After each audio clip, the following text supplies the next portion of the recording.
Bienvenidos y bienvenidas a la cuarta y última sesión del foro Crecer Innovando.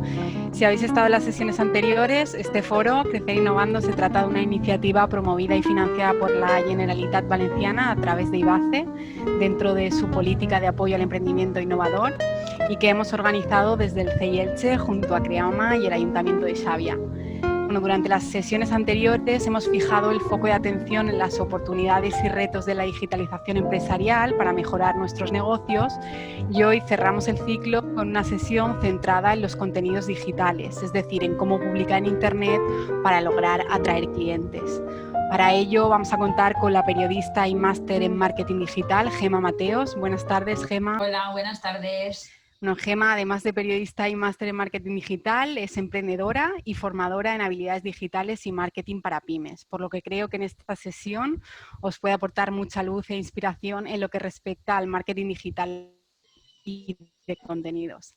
Y también contamos con Raúl Escribá. Buenas tardes, Raúl. ¿Qué tal? ¿Cómo estás? Del ADL Tecnológico de Creama Xàbia, quien será el encargado de generar y moderar un poco el debate. Bueno, comentaros que la sesión comenzará con una breve introducción de Gemma sobre el tema principal y posteriormente Raúl mantendrá una pequeña entrevista para profundizar más sobre el tema, y luego ya abriremos el turno de preguntas para que podáis lanzar vuestras inquietudes y que Gemma las responda. Así que, sin más dilación, comenzamos con la sesión. Gemma, cuando quieras. Vale, muchísimas gracias, Diana. Voy a compartir pantalla lo primero, ¿vale? Para que podáis seguirme en la presentación y así podamos empezar directamente. Decidme, por favor, si se ve todo bien. ¿Vale? Todo correcto, Gemma. Dale el modo presentación, ¿sí? Si quieres. Ya la tenemos. Perfecto. La veis todos bien, ¿no?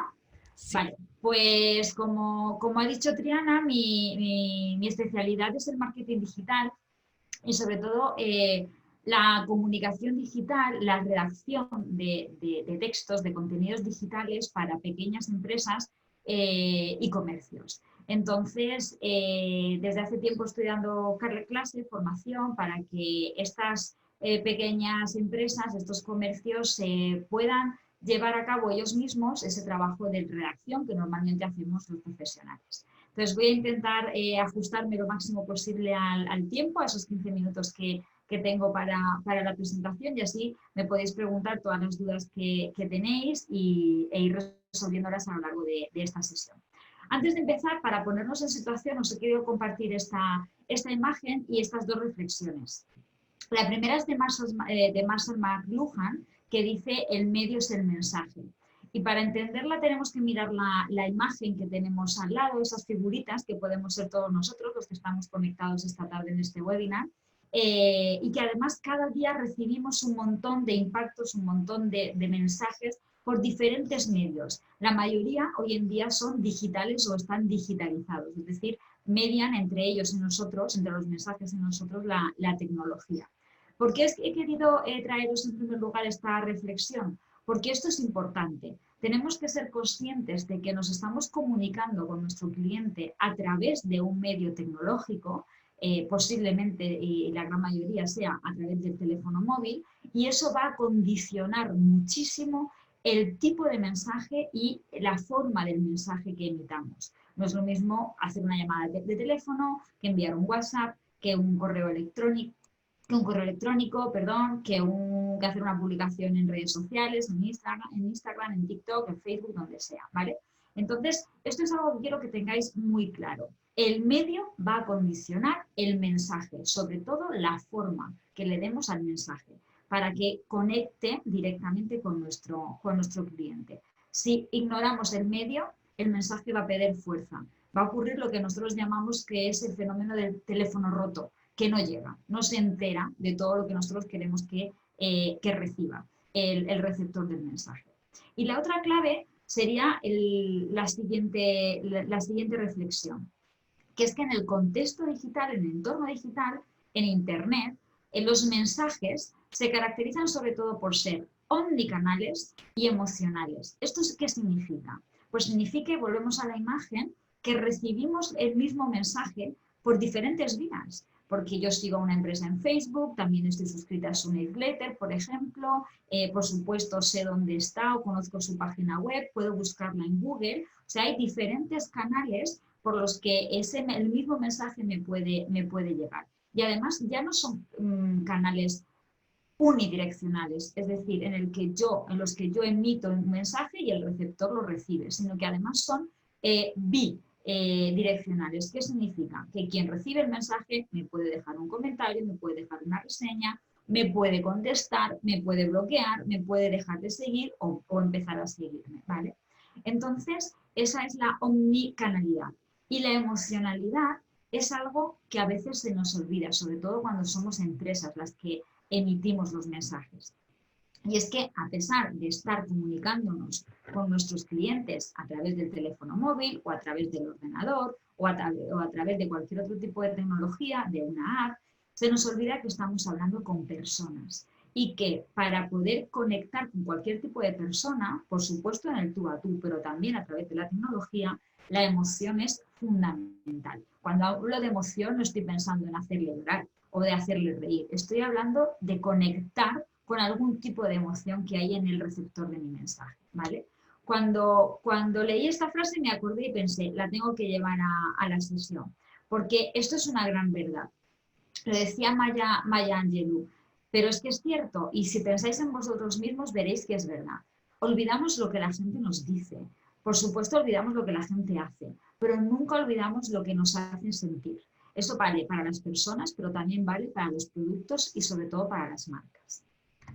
Cuando un cliente, un comercio, una empresa viene a nuestra agencia, me llama para ver qué puedo hacer para ayudarles con las redes sociales, siempre me dice, es que yo no hay manera, estoy harto de escribir, publico todos los días, pero es que a mí el algoritmo me tiene manía.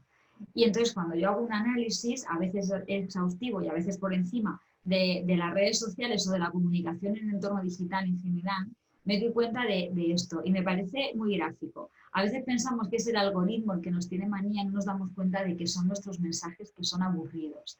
¿Y por qué son aburridos? Pues ahora lo veremos. Veremos si cumplen o no con una serie de requisitos esenciales y básicos que tienen que tener los mensajes en Internet para ser realmente útiles y competentes. Seguimos, perdonad que me ha saltado la raya.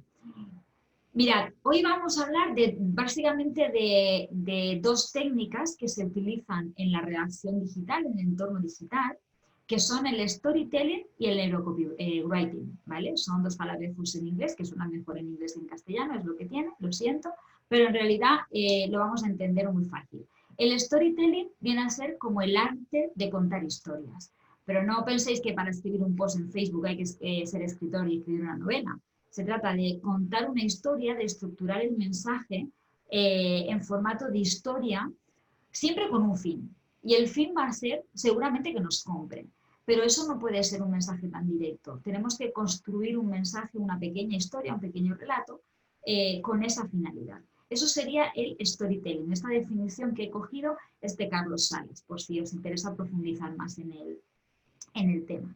Y luego el neurocopywriting es redacción persuasiva, pero pensada específicamente para Internet y utilizando siempre técnicas de neuroventas o neuromarketing. ¿Por qué? Pues porque a pesar de mediar siempre un aparato tecnológico en Internet con nuestro interlocutor, la parte inconsciente, la parte subconsciente, la parte más emocional está presente todo el rato. ¿Vale? Entonces, por eso recurrimos a esta técnica de redacción, que es muy, muy interesante y también hay un mogollón de bibliografía relacionada con este tema que podéis investigar. Esta definición es de Rosa Morey y yo además os he traído muy brevemente, porque me parece interesante que lo tengamos en cuenta para entender todo lo demás, lo que se conoce como la fórmula de la compra de Jürgen Klarik, que es uno de los expertos mundiales que hay en neuromarketing, ¿vale? Jürgen habla de que el proceso de compra se divide como en tres fases, ¿vale? La primera es la atención, la segunda es la emoción y la tercera es la memoria. ¿En qué consiste exactamente la atención? Pues en llamar la atención de nuestro interlocutor. Es decir, si tú te metes en Instagram, puedes recibir como 1000, 2000 impactos al día. Si no llamamos la atención con algo, con una buena foto, con un buen vídeo, con una música, con un buen emoji, con un buen texto, nuestro mensaje va a ser totalmente ignorado, no va a llegar, con independencia del algoritmo, ¿vale? Primero, llamar la atención. Emoción. Cuando escribimos un mensaje, ya no sirve hablar de las propiedades racionales de mi producto. Todos somos los mejores haciendo lo nuestro. Eso ya no le llega a nadie. Tenemos que ser capaces de conectar, de establecer una asociación emocional positiva de nuestra marca, de nuestro producto, de nuestro servicio con nuestro cliente. Mirad este dato. Está demostrado que cuando se consigue esa conexión emocional, el cliente está dispuesto a pagar hasta un 20% más por un producto. Eso es muy importante. Y por último es la memoria. Yo siempre digo que las acciones de marketing tienen tres objetivos. Uno es que la gente, el público, me conozca. El otro es que me reconozca entre toda mi competencia, que sepa quién soy yo. Y el tercero es que me recuerden. ¿Para qué? Para que cuando necesite mi producto o servicio, se acuerde de mí y me compre a mí y no compre a la competencia. ¿Vale? Pues la memoria vendría a estar relacionada con esto. Tenedlo en cuenta. Ahora sí que nos metemos a hablar de las 4 técnicas de storytelling, de copywriting que quiero plantearos esta tarde, ¿vale? Pero antes quiero que sepáis lo que ocurre en el cerebro, en el vuestro, en el mío, en el de todos, cuando nos cuentan una historia en Instagram, una historia en Facebook, una historia en una newsletter, una historia sobre mí de una página web. Pues pasa esto, que se pone en marcha todo nuestro sistema hormonal y neuronal, ¿vale? Se despierta la oxitocina, que es la hormona vinculada con la empatía, es decir, aceptamos mejor los mensajes de las marcas que nos caen bien, ¿vale? Entonces, de las marcas, de las personas, de la gente a la que seguimos, que nos cae bien. Entonces, hay que trabajar esa empatía. Luego, la dopamina se despierta. ¿Y cuál es la dopamina? La dopamina es otra hormona y es la culpable de despertar nuestra curiosidad. Es decir, yo estoy viendo mi Instagram, mi Facebook, me llegan 18.000 millones de mail a mi bandeja de entrada y le voy prestando atención primero a las marcas con las que tengo una vinculación emocional y segundo, cuando los abro, me entra la curiosidad cuando me empiezan a contar algo que me interesa, ¿vale? Oxitocina y dopamina, pero todavía nos quedan 2 más, que son las neuronas espejo y la serotonina. Las neuronas espejo lo vais a entender, casi siempre pongo el mismo ejemplo, pero tenemos un montón, ¿no? Podemos entre todos sacar un montón más de anuncios, de acciones de comunicación que nos activan las neuronas espejo. Las neuronas espejo son esas que nos hacen actuar por imitación. Por eso, por ejemplo, en Internet funciona también la figura de las influencers o de los influencers, porque nos queremos parecer a ellos, nos inspiran hasta el punto de querer imitarlos. Eso es por las neuronas espejo. Entonces es muy importante que tengamos en cuenta eso a la hora de poner, por ejemplo, el diseño de una fotografía. Es importante que se sienta identificado el receptor de nuestro mensaje con la imagen que le estamos proyectando, para que la neurona espejo se ponga en marcha y tenga la necesidad de imitar al personaje que le estamos mostrando, ¿vale? Y por último, la serotonina. La serotonina es la hormona de la felicidad. Consumimos productos o servicios que nos hacen estar mejor, nos hacen sentir felices, que nos motivan de alguna manera, ¿vale? Pues teniendo en cuenta esto, que es una parte como más física, nos tenemos que enfrentar a la hoja en blanco, que se dice, o a los textos, a los posts de un blog, de una página web, de una red social, ¿vale? Y tenemos que tener en cuenta que nuestra historia debe tener una serie de características. Vamos a empezar por el final, porque lo importante no es lo que decimos, sino cómo lo decimos, ¿vale? Por todo esto que estamos diciendo, de emocionar, de conquistar, de estimular a nuestro usuario. Ya están hartos, la gente ya está harta de leer cosas, de que le contemos cosas o de que intentemos venderles cosas. Entonces tenemos que conquistarlos de otra manera. Nuestras historias tienen que ser creíbles y coherentes. No puede haber una diferencia entre lo que yo digo y luego lo que se sabe de mí o lo que yo hago, ¿vale? Es importante que tenga un elemento humano. Seguro que os habéis dado cuenta que cuando ponéis algo en redes sociales y aparecéis vosotros o aparece una figura humana, ese mensaje tiene un engagement, un nivel de interacción muchísimo más alto que cuando solamente ponéis, por ejemplo, un bolso, ¿vale? Porque lo que queréis es vender bolsos. Debe estar orientada al público concreto. Esto es muy importante. A veces no somos conscientes de a qué público me quiero dirigir, quién es, qué edad tiene, a qué se dedica, qué le interesa. Tenemos que tener en cuenta que la gente ya no compra lo que necesita. Tenemos cubiertas nuestras necesidades básicas desde hace mucho tiempo. Compramos lo que deseamos. Entonces eso es muy importante a la hora de planificar nuestra comunicación.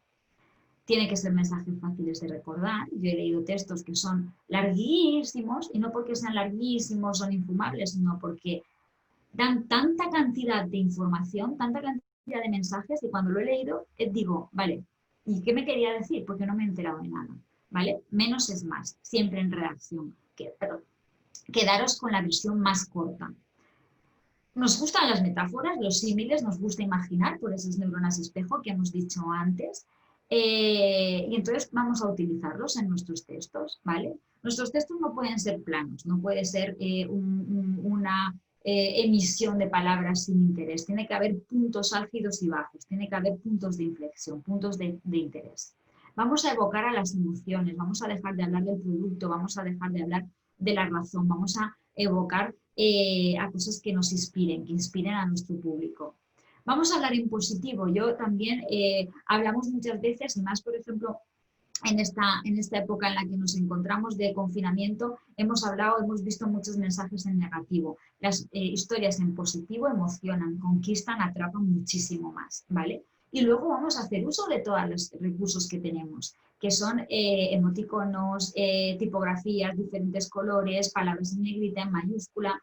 Vamos a jugar con vídeos, con fotos, para que no sean simplemente las palabras lo que llegue a nuestro emisor. Voy rápidamente, aquí tenéis, y además os las podemos pasar si lo queréis, porque así no tenéis que tomar nota, pero vais a ver que siempre los textos tienen que tener una estructura clara. No podemos sentarnos delante del ordenador y empezar a soltar palabras o frases. Tienen que tener una estructura clara. Yo os he traído 3 técnicas. Una es la que llamamos la estructura PAS, que es presentar un problema, luego ahondar un poquito en el problema y presentarnos nosotros, nuestro servicio, nuestro producto como la solución. Si queréis, luego hacemos ejemplos para que veáis. Otra, esta está en inglés y se llama FAB. Y básicamente lo que quiere decir es que vamos a presentar qué puede hacer mi producto o servicio, por qué puede ayudarte a ti y cómo voy a conseguir yo que te ayude, ¿vale? Siempre tiene que haber un problema y nosotros somos la solución. Y eso es lo que tenemos que hacerle ver a nuestro cliente. A mí esta me gusta mucho, la de las 4 U's. Urgente, único, útil y ultra específico. Esto suele utilizarse mucho para las ofertas de última hora y suelen funcionar muy bien, ¿vale? Tenemos que conseguir que nuestro cliente sienta prisa por tener nuestro producto, porque hay pocos, porque va a ser muy útil para él y además es justo lo que él necesita, ¿vale? Urgente, único, útil y ultra específico. Y ya estoy acabando. Ahora hablaremos y profundizaremos en lo que queráis vosotros, pero por ejemplo, creo que es importante que estas 7 ideas, estos 7 principios los tengáis muy en cuenta. En Internet, en el entorno digital, la reciprocidad es fundamental. ¿Qué significa? Que no puedo estar todo el rato hablando de mí, no puedo estar todo el rato vendiendo y diciendo yo lo que vendo, sino que hay que dar antes de recibir. El compromiso y la consistencia son muy importantes. El consenso, estas dos están muy relacionadas y lo vais a entender si os hablo de las valoraciones o las reseñas, por ejemplo, de nuestros productos. Tendemos a dar como bueno lo que dice la mayoría o lo que piensa la mayoría, ¿vale? Entonces, en esto tenemos que trabajar. La simpatía, lo hemos visto antes, le hacemos más caso a las empresas que nos caen bien. La autoridad, creemos a los líderes, os lo decía cuando hablaba de, por ejemplo, los influencers o los microinfluencers, son personajes que se han convertido en autoridad para su comunidad, lo que dicen se convierte en referente. La escasez funciona, eso que os decía, de esa prisa por tener algo de lo que queda poquito, y la pertenencia. Somos seres sociales y las redes sociales e Internet se basan en esa sensación o esa necesidad de pertenencia a una tribu, ¿vale? ¿Por qué se llaman fans y no se llaman de otra manera? ¿Por qué se llaman seguidores y no se llaman de otra manera? Porque apela a esa emoción de pertenencia que tenemos todos, ¿vale? Así que, a modo de resumen, la única manera que tenemos para atrapar de verdad a nuestro cliente a través de los textos, a través de la comunicación que hagamos en Internet, es intentar emocionarlo, alegar a sus emociones. Y para eso tengo que tener muy claro quién soy y lo que hago. Es decir, primero, conocerme bien. Luego, quién es mi audiencia, qué quiere y por qué. Yo aquí añadiría muchas más preguntas, pero estas son las básicas. Esto es muy importante, la 3, dejar de hablar de nosotros y empezar a hablar de tú, dejar de mirarme el ombligo.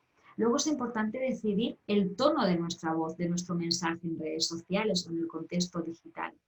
Elegir ese mensaje, planificarlo, enseñar nuestra alma, hablar de nosotros, desnudarnos, esto es muy importante y ahora si tenéis dudas podemos profundizar en este concepto y también implicar a nuestro equipo. Eso es un defecto, es una cosa que las empresas a veces no hacen porque delegan en una persona o en un equipo o en un equipo muy reducido la comunicación digital y se olvidan de implicar a todo el equipo. Y el equipo al final es el altavoz de los mensajes.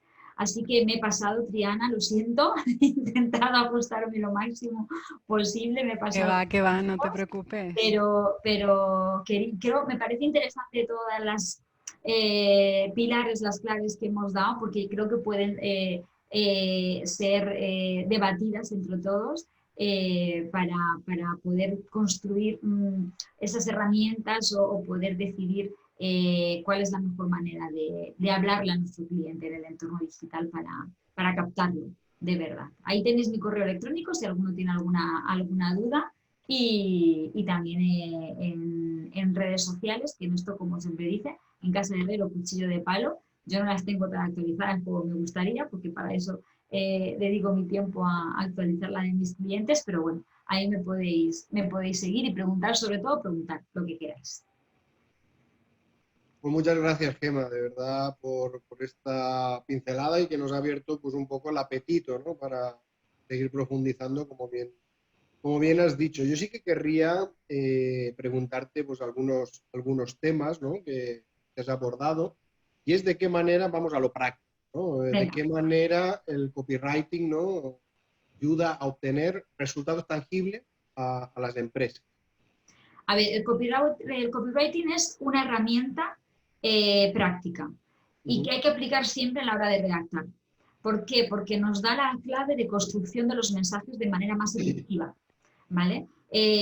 Mucha gente comete el error de enfrentarse a una página web, a unos textos para una página web o para las redes sociales, pensando que está escribiendo un artículo para el periódico o de pronto saca su vena literaria y empieza a utilizar palabras que no son las habituales, o sea, no habituales, perdón, las coloquiales, que nada tienen que ver en realidad con la realidad de su empresa.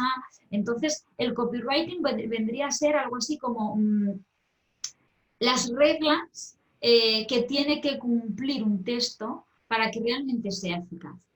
¿Vale? Entonces, conocer esa metodología, que también os digo una cosa, tampoco que no se agobie nadie hoy pensando que esto es algo inaccesible o algo, esto se consigue practicando. Esto es como montar en bicicleta. Te caes muchas veces, los primeros textos son un desastre, pero poco a poco van saliendo y van saliendo bien, van saliendo rápido, van saliendo ágiles. Entonces, como respuesta concreta a tu pregunta, Raúl, el copywriting vendrían a ser las reglas de oro para poder redactar textos de manera eficaz. Es decir, que el mensaje quede claro, que llegue en tiempo y forma a la persona a la que se dirige, que lo entienda y que provoque la acción que nosotros queremos. Ya sea que me siga, ganar seguidores, que me compren, que se suscriban a una newsletter o que lleven a cabo cualquier otra call to action que se llama, ¿no? Que llamamos llamada a la acción. Y enlazando un poco, ¿no? con esta pregunta pues de comentar, vale, pues todos nuestros usuarios nos están viendo ahora, dicen, pues guay, ¿no?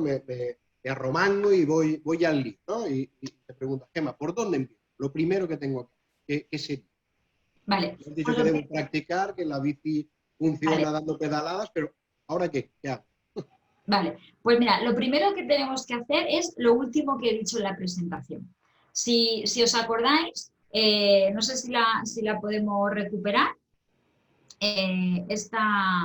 esta diapositiva en la que hablaba, lo primero que tengo que hacer es conocerme yo. Es decir, no puedo hablar de mí y al final yo tengo que hablar de mí, de mi producto, de mi marca, de mi servicio, de lo que hago, para qué lo hago, con qué finalidad, para quién. Entonces, no puedo hablar de mí si no me conozco bien. Entonces, la primera parte es la parte más apasionante, también es la parte más aburrida para algunos, porque no es pasar a la acción, que es ponerse a escribir ahí como locos, que es lo que quiere hacer la mayoría, pero es una parte imprescindible, que no nos podemos saltar, ¿vale? Que sería la parte previa, la parte de saber muy bien qué soy, qué hago, y luego conocer muy bien a mi audiencia. Es que esto es fundamental, porque no es lo mismo hablarle a un adolescente que a un universitario, que a una señora mayor, que a un ejecutivo, que a un amante de los deportes. Entonces, es fundamental conocerme yo y conocer muy bien el perfil, más que el perfil, cuando hablamos de perfil de audiencia, muchas veces nos quedamos en básicamente los datos demográficos, de edad, sexo, dónde vive y a qué se dedica, sino qué es lo que realmente le motiva, cuáles son sus intereses, qué es lo que hace que tome esa decisión de compra. Vale, yo vendo zapatos, ¿vale? Vamos a poner un ejemplo. Yo tengo una zapatería y vendo zapatos de señora. Pues a priori puede parecer que yo me dirijo pues, a todas las señoras que se quieran comprar unos zapatos. Y cometo siempre el error de hablar de mis zapatos. Y entonces mis redes sociales tú las ves y son todos zapatos, fotos de mis zapatos, los zapatos, hablo de los zapatos, del precio de los zapatos. Y eso no consigue conectar con mi audiencia. ¿Por qué? Pues en primer lugar, porque no todas las señoras consumimos el mismo tipo de zapato y no todas buscamos lo mismo en un zapato. Entonces, es muy importante conocer perfectamente a quién me dirijo, a quién me está leyendo.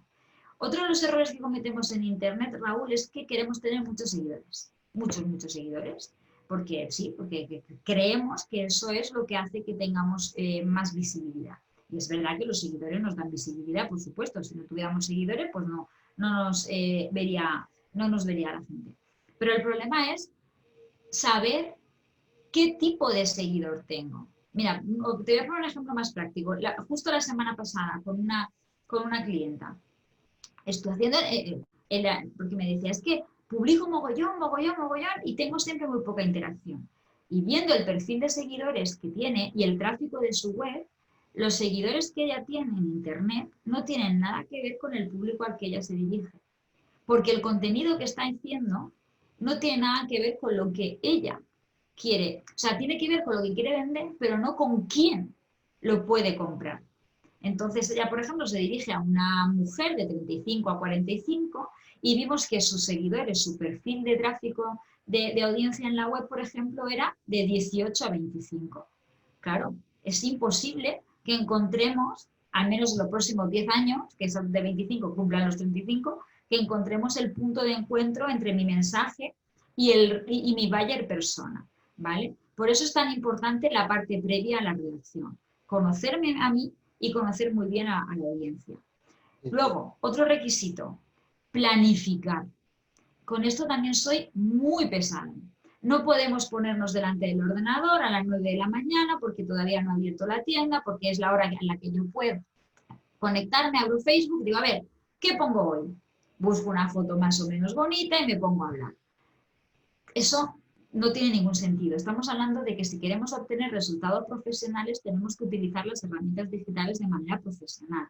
Y si yo quiero captar leads a través de las redes sociales o a través de una newsletter o a través de mi página web, tengo que hacerlo de manera profesional. ¿Y qué es de manera profesional? Pues de manera planificada.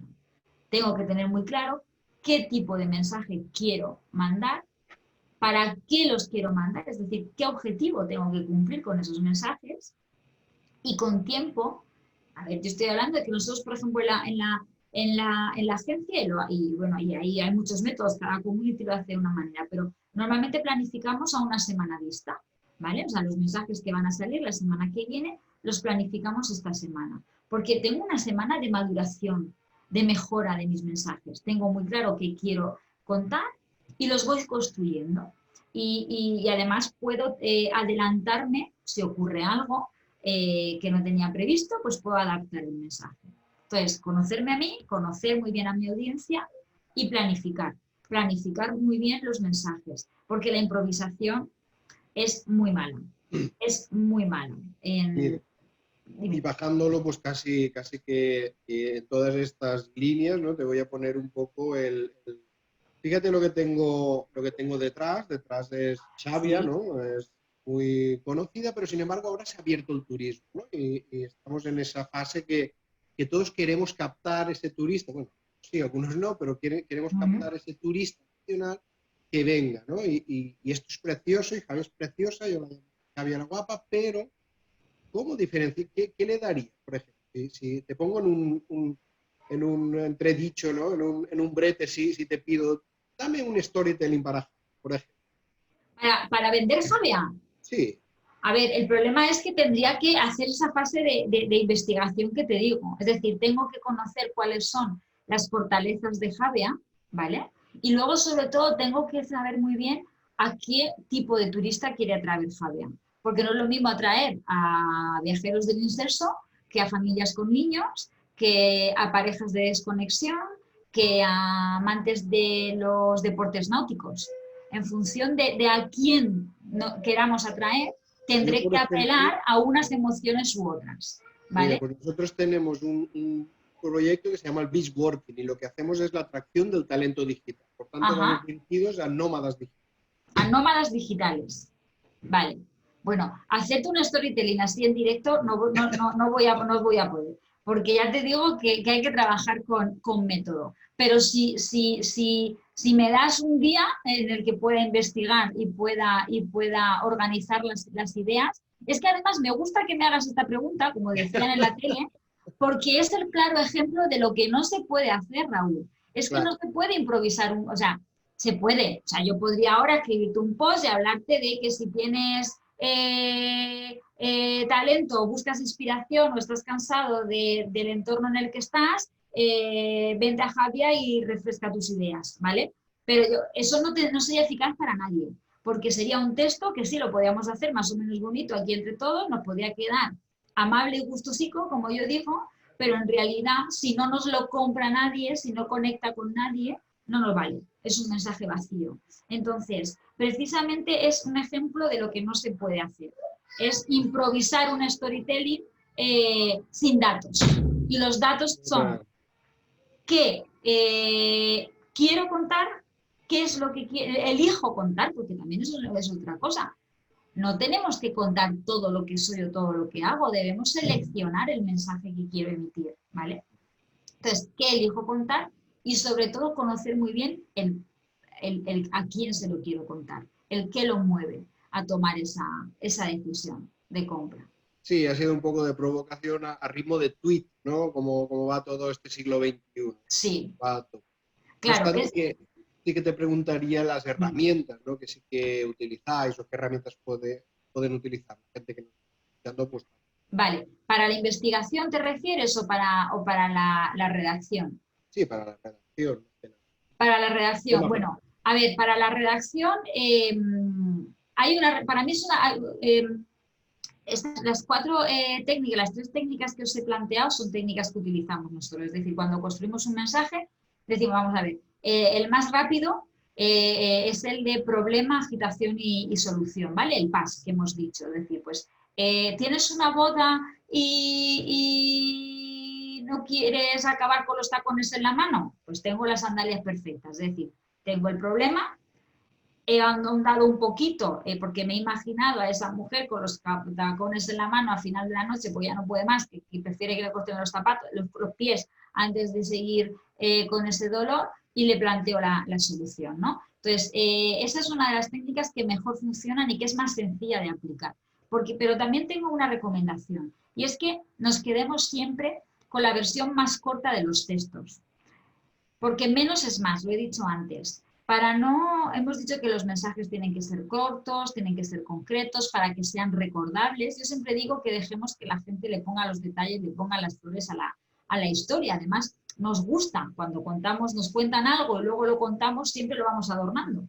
Y entre lo que me ha contado el primero y lo que le llega al último, hay un montón de flores por medio, ¿no? Entonces yo siempre digo que cuanto más corto sea nuestro mensaje, mejor. Y además, para mí la regla infalible es sujeto, verbo, predicado.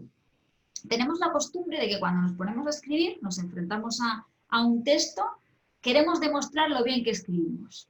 Entonces, pues empezamos a poner ahí muchas florituras, muchos adverbios en mente, muchos verbos imposibles, muchas subjuntivas, que yo siempre cuando leo, nosotros tenemos que pensar en que vamos a ser optimistas, ¿vale? El 50% de nuestros mensajes, es más, pero vamos a ser optimistas, el 50% de nuestros mensajes llegan por una pantalla como esta, que tiene 6 pulgadas, algunos 7, pero vamos, yo que tengo ya la vista cansada, si no me pongo la gafa no veo lo que me están contando.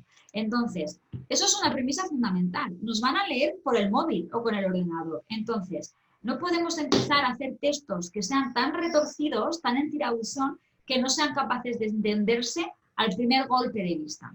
Entonces, otra técnica infalible es sujeto, verbo, predicado. ¿Vale? Javi es el destino ideal. Punto.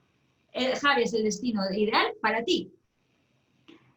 Porque menos es más. Si empezábamos a darle, o sea, que ya le ponga él la literatura en su mente, que esas neuronas espejo que hemos dicho, que ya se activen y que él ya se imagine creando la app del futuro en un balcón del Mediterráneo.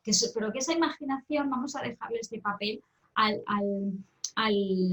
internauta, ¿no? a nuestro emisor. Entonces, la técnica PAS, lo repito, que es problema, agitación y solución, y luego textos lo más sencillos posibles. Sujeto, verbo y predicado. Luego ya, o sea, esto es la base. Y planificación, de verdad. Soy muy pesada con la planificación, pero improvisar los mensajes normalmente no funciona. Porque no llegan a nadie, no están pensados para nadie, están pensados en realidad para mí, que es quitarme del medio la publicación diaria que tengo que hacer en Facebook.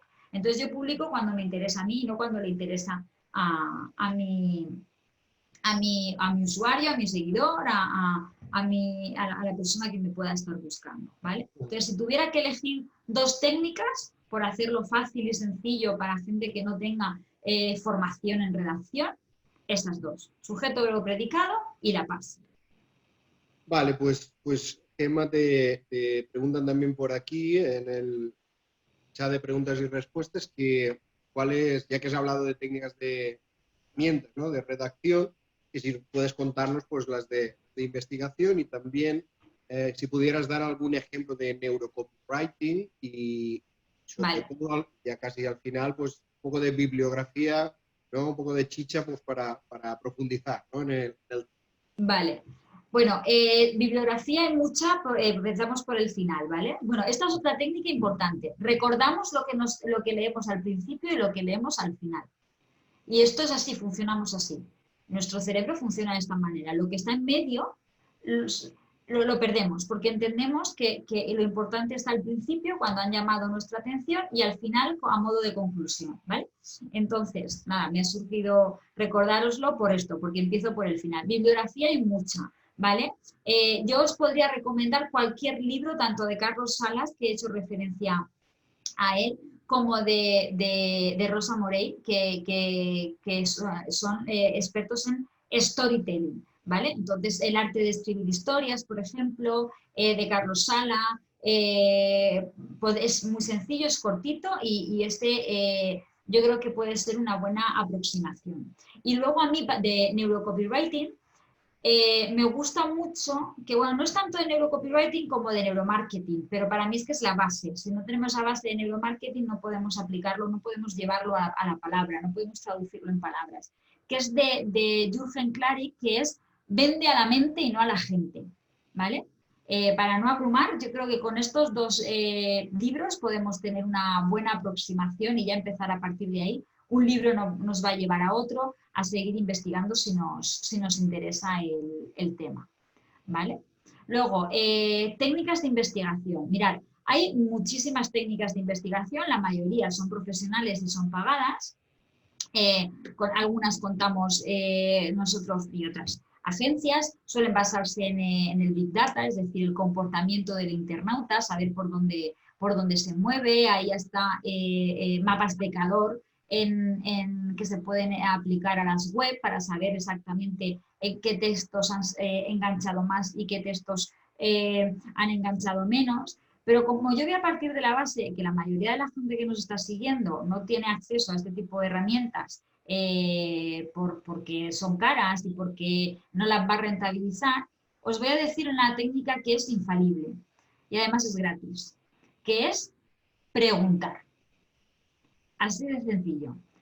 Cuando me preguntan mis alumnos o me preguntan mis clientes, ¿yo qué sé lo que motiva a la gente para comprar mi producto? Digo, claro, no lo sabes porque no has preguntado. Afortunadamente, las redes sociales mismo nos permiten hoy en día tener esas herramientas de interacción. O sea, puedes poner una encuesta en Instagram. ¿Qué te gusta más? ¿Zapato o sandalia? ¿El bolso rojo o el azul?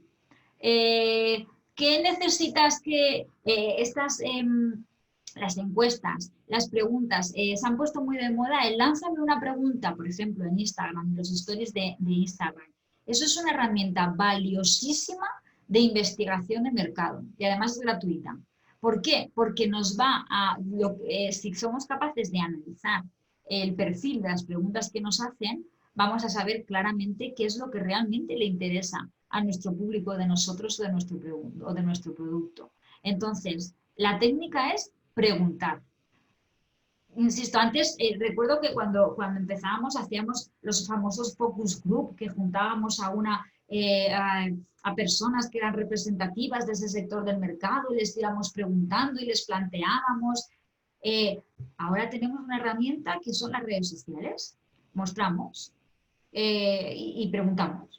¿Qué prefieres? ¿Esto o esto? ¿Qué te gusta más? ¿Esto o esto? ¿A ti qué te mueve? ¿Esto o esto? Cuéntame.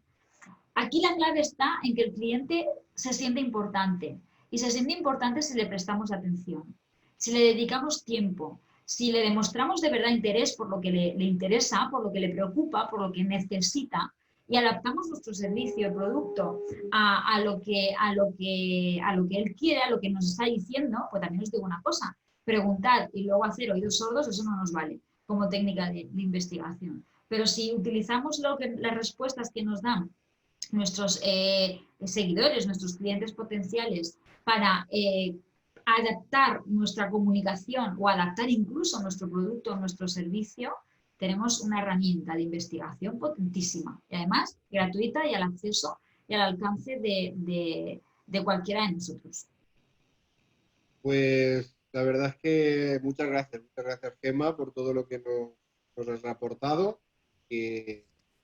Bueno, esa hambre que tenemos por continuar y con esta bibliografía que has dicho, tenemos un verano potente por delante.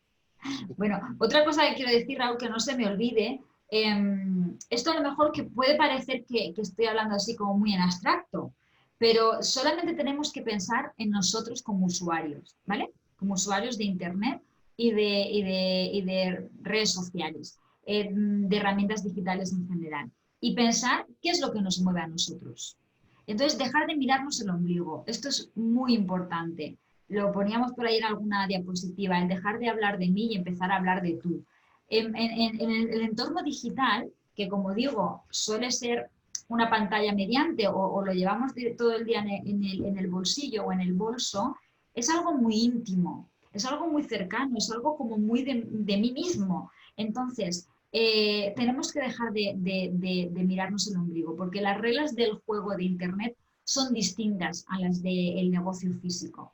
No sé, Gemma, si recuerdas lo que estabas comentando, pero si quieres, como en el chat también estaban enviando preguntas. Vale, pues Yo estaba retomamos una que alguna. recuerdo, que es que cómo atraer o cómo atraer para afiliación. O sea, algún texto que atraiga el marketing de afiliación Vale, y algún consejo de algún modelo de carta de ventas. A ver si vale. sabes dónde pueden encontrar y demás. Vale, en estos libros que os he recomendado hay varios ejemplos de carta de ventas. Por ejemplo, Rosa Morell tiene además como un manual de copywriting en el que aparecen diferentes plantillas que se pueden utilizar para poder escribir una carta de ventas. Yo ahí os doy un consejo. Huir, por favor, de las cartas de venta tradicionales. Quedaros con esto que hemos estado hablando esta tarde, de que es importante conectar emocionalmente. O sea, cuando recibimos una carta de venta ya sabemos que nos quieren vender algo. Entonces, si nos centramos simplemente en hablar de las bondades de nuestro producto o servicio, vamos a ser unos más. Tenemos que intentar conectar emocionalmente con la persona que nos está leyendo. Que insisto, ya sabe que queremos venderle algo. Entonces está como con la barrera puesta. Para que levante esa barrera tenemos que sorprenderle. Y vamos a sorprenderle hablándole en un tono distinto. Que nuestra carta de venta no sea la típica carta objetiva, aséptica, fría, hablando de las propiedades y las ventajas de nuestro producto, ¿vale? Porque cuando nos quieren vender algo, bajamos, o sea, nos ponemos en guardia. Porque tenéis que tener en cuenta una cosa, no nos gusta que nos vendan, nos gusta comprar. Nos gusta comprar y mucho. Vivimos en la era del consumismo. Nos gusta comprar un montón, pero nos gusta sentir que tenemos la decisión de compra nosotros. No que no nos gusta que nos vendan. Entonces, pensad en esto, que el que os va a leer no quiere comprar, pero no quiere que le... Esto es como cuando siempre nos decían, piensa que la decisión convence al jefe pensando que la decisión ha sido suya, ¿no? Que la idea ha sido suya. Pues en esto tenedlo también en cuenta, ¿vale? Y luego, para la afiliación, ¿vale? En la afiliación tenéis que tener en cuenta que ahí lo que va a hacer que aumenten los afiliados no es tanto nuestro producto, que también, sino las ventajas, los beneficios que va a tener el afiliado. Este vendría a ser una estrategia de comunicación parecida a la que hacemos con los influencers o los microinfluencers. Cuando nos comunicamos con ellos, no hablamos de lo que tiene nuestro producto para convencerlos. O sea, no podemos pretender que ellos sean intermediarios de venta, sino que tenemos que centrarnos en el beneficio que van a obtener ellos. Más allá de la parte económica, más allá del porcentaje económico que se puedan llevar, sino en el beneficio de imagen, de prestigio, de referencia que se van a llevar ellos. Y en función de esa emoción es con la que tenemos que construir la comunicación con los afiliados. Luego ya hablaremos de la parte práctica, que es pues, el porcentaje de comisión o de beneficio, de los objetivos o lo que sea, ¿vale? Sino que tenemos que, por ejemplo, os voy a poner un ejemplo. Yo este fin de semana, ¿vale? Este mismo fin de semana he recibido un mail, vía mail, de una empresa que quería que yo trabajara o que hiciera esa labor de afiliación para ellos, ¿vale? Y entonces yo les conté, me mandan un mail diciéndome que habían pensado en mí para ser embajadora, es una palabra muy, muy sugerente, o sea, no hablar de afiliados, sino hablar de embajadores, para ser embajadora de su marca. Y entonces el primer mail, súper bonito, cumplió ese objetivo que hablábamos, el primero de llamar la atención, ¿vale? Y entonces le contesto, ¿vale? Contadme un poco cuáles son las condiciones del proyecto, ¿qué queréis de mí? ¿Vale? Yo me presto a ser embajadora de vuestra marca, pero ¿qué queréis de mí? Bueno, pues la cagaron con el segundo mail. ¿Por qué? Porque en el segundo mail ya me hablaron directamente de dinero y de objetivos y de porcentajes. Y a mí, con lo bien que habían empezado, pues lo rechacé. ¿Por qué? Porque no entendieron que mi perfil, en este caso, a lo mejor otro perfil de público es distinto, pero mi perfil se mueve más por otro tipo de beneficios, más allá de la parte económica. Y yo yo seduzco o capto a mi cliente por otros motivos que no son puramente económicos. Entonces, es que no hay una fórmula mágica en la que yo os diga sumar A más B y tendréis el texto perfecto. La base está en lo que os decía, lo que le decía a Raúl, en saber qué es lo que mueve a vuestro cliente para tomar la decisión que sea. La decisión de comprarme, la decisión de unirse a mi marca, la decisión de seguirme, la decisión de contestarme una encuesta. Y apelar a eso. Si no conocemos perfectamente a quién tiene la decisión de compra, es imposible construir un mensaje eficaz. No sé si he respondido a la pregunta. Muy bien, Gemma. Y ya por último, que nos ha entrado otra pregunta por el chat, por preguntas Vale. y respuestas ya no tenemos, pero ¿Vale? por el chat nos preguntan un ejemplo en el mundo real. Supongo que de alguna campaña que hayas hecho tú, o la verdad es que no has especificado más, pero... Un ejemplo en el mundo real. Bueno, ejemplos en el mundo real podemos encontrar todos. Mirad, un ejemplo en el mundo real que a mí me gusta mucho, que como estoy ahora impartiendo un curso de turismo para las empresas turísticas, estoy utilizando mucho y lo tengo muy fresco. Todas las campañas de turismo que se está llevando a cabo ahora mismo, ¿a qué evocan? No evocan, perdón, a los destinos. No me hablan de las ventajas de ir a Benidorm, a Torrevieja, a Madrid o a Sevilla. Están apelando a emociones, a la emoción de sentirme segura, a la emoción de ayudar a mi país a recuperarse, a la emoción de juntos podemos. ¿Vale? Si os fijáis, por ejemplo, en estas campañas que han lanzado tanto las organizaciones empresariales, de El paraíso está cerca de ti, Coca-Cola, la típica campaña de Coca-Cola. Coca-Cola no hace una campaña diciendo bebe Coca-Cola porque está riquísima y es refrescante. No, habla de la felicidad. ¿Por qué? Pues porque eres feliz cuando te vas de tapas con tus amigos o te tomas y te relajas y te tomas la Coca-Cola fresquita y ya desconectas de todo. Está evocando a cómo se siente la persona al hacer algo. En este caso, a viajar o a tomar la decisión de quedarse cerca de su lugar de residencia en vacaciones o a tomarse una Coca-Cola. Yo creo que son ejemplos reales que obvian las propiedades de cualquier producto o servicio y se centran en eso, en qué es lo que nos hace sentir bien. Muy bien, pues yo creo que sí que has respondido muy bien a ese ejemplo. Yo creo que sí que es un ejemplo claro de lo que es apelar a la emoción. Y como ya no tenemos más preguntas, ni por el chat, ni por el apartado de preguntas y respuestas, vamos a despedirnos. Yo, por hacer un resumen así de los aspectos que digamos que resalto para lograr atraer a través de la emoción, es lo primero, conocerse como empresa y como marca. Lo segundo y más importante, conocer bien a tu cliente, qué es lo que necesita para poder llegar a él. Y por último, planificar todo aquello que vayamos a lanzar para que tenga un sentido. Y yo creo que, bueno, que ha estado genial, Gemma, darte la enhorabuena. Agradecer a todos, pedir disculpas de nuevo por la caída esa que hemos tenido, que vamos a intentar resolver que no vuelva a pasar porque no sé por qué se ha dado. Yo creo que lo hemos aburrido, Triana, no es problema No de... creo, que la gente por el chat está dando las gracias y agradeciendo, que estaba muy interesante, así que no creo que sea ese el problema, pero bueno, pedir disculpas de nuevo a los asistentes y a ti, Gemma, también. Gracias a Y nada, vosotros. agradeceros que hayáis estado con nosotros estas 4 sesiones del Foro Crecer Innovando, aquellos que hayáis podido compartir con nosotros más de una sesión. Y nada, esperamos poder seguir organizando eventos de este tipo y de esta calidad y contar contigo, Gemma, para ellos. Un placer, será un placer, Triana. Gracias a todos. Hasta luego. Adiós.